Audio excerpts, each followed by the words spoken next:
हाँ जी, तो स्टूडेंट्स ये रही आपकी एग्जांपल नंबर 2.2, जिसमें देखें वो क्या कह रहा है, find the square signal G of T shown in figure 2.10। ये जो आपको फिगर में क्वेश्चन दिया गया है जी ऑफ टी, उसको आपने क्या करना है, उसमें से फाइंड करना है कंपोनेंट। कंपोनेंट मीन्स ये बच्चों सी को कंपोनेंट कहते होते हैं, ठीक है, इतना याद रखिएगा। In G of t of the form of sine of t, यानी कि जो साइन ऑफ टी की फॉर्म में प्रेजेंट किया गया है। तो ये बच्चों आपके पास सिग्नल है जिसकी रेंज है 0 से लेके 2 पाई, और ये यहाँ पे नीचे भी मेंशन ही है। तो वो कहता है so the energy of the error signal is minimum. इसमें जो एनर्जी सिग्नल होना चाहिए एरर का, वो मिनिमम से मिनिमम होना चाहिए। अब मैं आपको बताता हूँ इनके फार्मूलाज क्या है अपने रजिस्टर पर आके, ठीक है। तो जैसे जैसे उस सिग्नल की ज़रूरत पड़ी तो मैं आपको किताब पे दिखा दूंगा। देखें बच्चों, उन्होंने दिया क्या हुआ है, जी ऑफ टी हमें दिया गया हुआ है, G of T is equal to C sine t, ये दिया गया। बच्चों इसकी जो जनरल फॉर्म होती है ना, इसकी रेंज आपको पहले बता दूं, 0 से लेके है इसकी रेंज टी 2 पाई तक, ठीक है, ये इसकी रेंज है।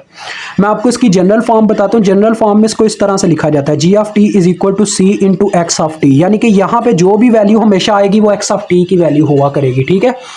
तो ये एक्स ऑफ टी की ही वैल्यू है। X of T is equal to क्या है हमारे पास यहाँ पे, अगर कंपेयर किया जाए आपने लिखना है as we know that so we compare it, ठीक है, then X of T is equal to sine T, ठीक है, इस तरह से आप लिख सकते हो। तो बच्चों आगे सी का जो फार्मूला होता है ना, सी को कैलकुलेट करने का फार्मूला, वो भी हमें बुक वालों ने बताया हुआ, 1 ओवर ई जी इंटीग्रेशन, यहाँ पे आता होता है बच्चों माइनस क्या नाम है, मतलब आपकी रेंजेस जो होती हैं माइनस इन्फिनिटी से इन्फिनिटी वैसे लिखा होता है, वेल एंड गुड, ठीक है, ये पहले रेंज वैसे होती है।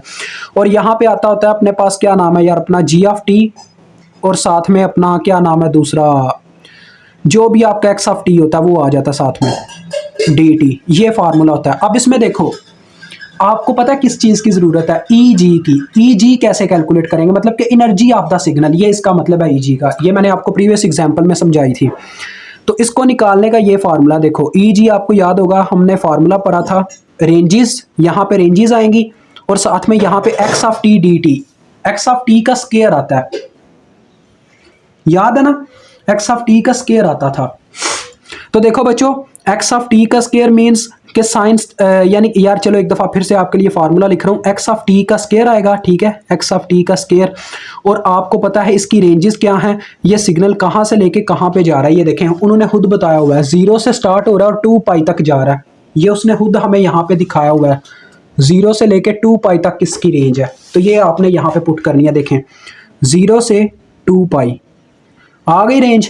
अब देखें गौर से देख लीजिएगा, फिर बाद में ना कहिएगा।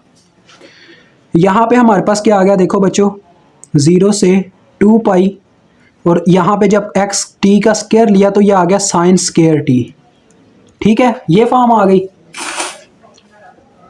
और साथ में आ गया डी टी।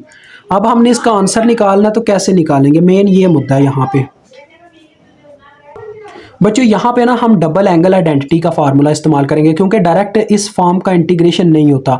ये हमने बच्चों एक एंगल की आइडेंटिटी आपको याद होगा पड़ी हुई है, कास की होती है या साइन की होती है, कास की मेरे ख्याल में, हाँ कास की होती है। ये देखो बच्चों ये आपने पढ़ी हुई है कास 2 अल्फा, यहाँ पे टी है तो आपके लिए टी इस्तेमाल करता हूँ, cos 2 t is equal to 1 minus 2 sin square t, याद है ना, ये हमने पढ़ी हुई है। तो यहाँ से आप साइन स्केयर टी का फार्मूला बनाओगे, देखो ये 2 साइन स्केयर टी इधर आके प्लस हो गया 2 साइन स्केयर टी, और ये कास 2 टी उधर जाके माइनस हो गया, ये आ गया, ठीक है।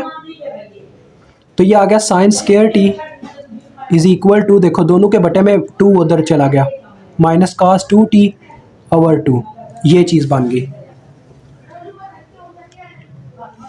ठीक है बच्चों। तो अब देखें अब होगा क्या, यहां पे जब इसको पुट करेंगे 0 से 2 pi into 1 over 2 minus cos 2 t over 2, ठीक है जी, साथ में आ गया डी टी। अब इनको अलग अलग कर दिया जाएगा, यही बच्चों इसमें मेन चीज़ है, और कोई नहीं है इतना मुश्किल काम, वो ऊपर वाला मैं आपको ऐसे ही बहुत इजी करके समझाऊंगा। देखें तो 0 से 2 पाई है ना, 1 ओवर 2, देखो बच्चों 1 ओवर 2 और डी टी ये अलग हो जाएगा ऐसे, देखो 1 ओवर 2 ऐसे बाहर आ गया, और ऐसे इसकी लिमिट इंटीग्रेशन आ गई, और साथ में ऐसे डी टी आ गया। फिर जब ये डी टी इसके साथ और इंटीग्रेशन भी इसके साथ मल्टीप्लाई, सेंटर में ऐसे माइनस आया, और ये आपके पास देखो इसके जो बटे में 2 है ना उसको आप ऐसे बाहर लिख सकते हो 1/2 0 से लेके ये 2 पाई और अंदर आ गया काज 2t dt। ठीक है, ये आ गया। अब बच्चों मेरी बात सुनिएगा, जब मैं आपको बताता हूँ कास का जब हम लेंगे ना अब इंटेग्रल, तो ये चला जाएगा साइन में। ठीक है, ये साइन की फॉर्म में आ जाएगा।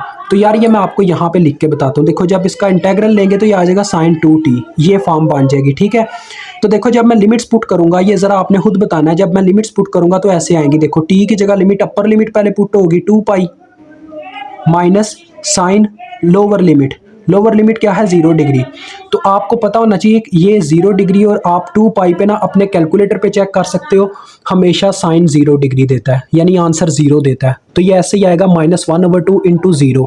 तो -1/2 इंटू 0 ये बच्चों 0 हो जाएगा, ये पूरी टर्म 0 हो जाएगी, इतना याद रखिएगा। ठीक है, ये टर्म पूरी 0 हो जाएगी। ये मैथ कहता है, मैं नहीं कहता, मैथ कहता है। तो ये तो 0 हो गया, ये पूरा टर्म 0 हो गया, बस ये टर्म बच गई पीछे। तो इसमें क्या होगा बच्चों 1/2, ये डी और ये इंटेग्रल कट गया क्योंकि ये एक वायरस है तो दूसरा एंटीवायरस है, डायरेक्ट कटिंग हो जाएगी। टी आ जाएगा, टी में लिमिट्स पुट होंगी, upper limit minus lower limit. ठीक है, तो देखो बच्चों ये आ जाएगा 2π/2। तो 2 से गया और पाई आपका आंसर आ गया। अब फार्मूले में चले जाओ यार, C = 1/e(g) की वैल्यू जो कि पाई आई है। ठीक है, इंटीग्रेशन। अब यहाँ पे बच्चों थोड़ा सा ना लॉजिक चलता है जो मैं आपको यहाँ पे समझाने वाला हूँ। ये ज़रा देखिएगा, लॉजिक वो ये है, वो आपने शेप से देख के g(t) की यहाँ पे वैल्यू पुट की जा रही है, और x(t) वही जो आपके पास आया हुआ ना वो आपने पुट करना है। x(t) आपके पास क्या आया था sin t ही पुट होगा, बट g(t) की जगह उसकी मैग्नीट्यूड पुट होगी। ये देखें g(t) की बताई जा रही है कि 0 से लेके पाई तक इसकी मैग्नीट्यूड 1 होती है। तो आपने ना यहाँ पे लिमिट्स ले लेनी है 0 to पाई, और g(t) की यहाँ पे वैल्यू पुट कर दोगे 1। ठीक है, और x(t) अपनी जगह पे साइन ही होगा। ठीक है, ये चीज़ याद रखिएगा, वो sin t ही रहेगा।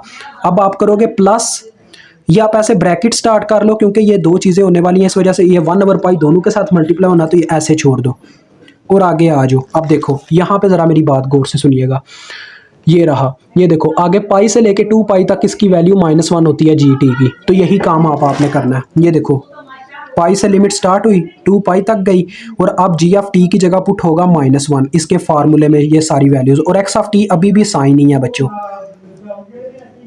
ठीक है जी, अब इसको हम सॉल्व करते हैं। तो ये देखो ये आ गया 1/पाई इंटू, अब आपको पता होना चाहिए साइन का इंटेग्रल बच्चों क्या होता है। साइन का इंटेग्रल होता है माइनस कास। ठीक है, तो यहाँ पे सिर्फ साइन टी रह गया हुआ, तो इसका माइनस कास इंटेग्रल आएगा, तो ये आ जाएगा -cos t, और साथ में ऐसे लिमिट्स आ जाएंगी 0 से पाई।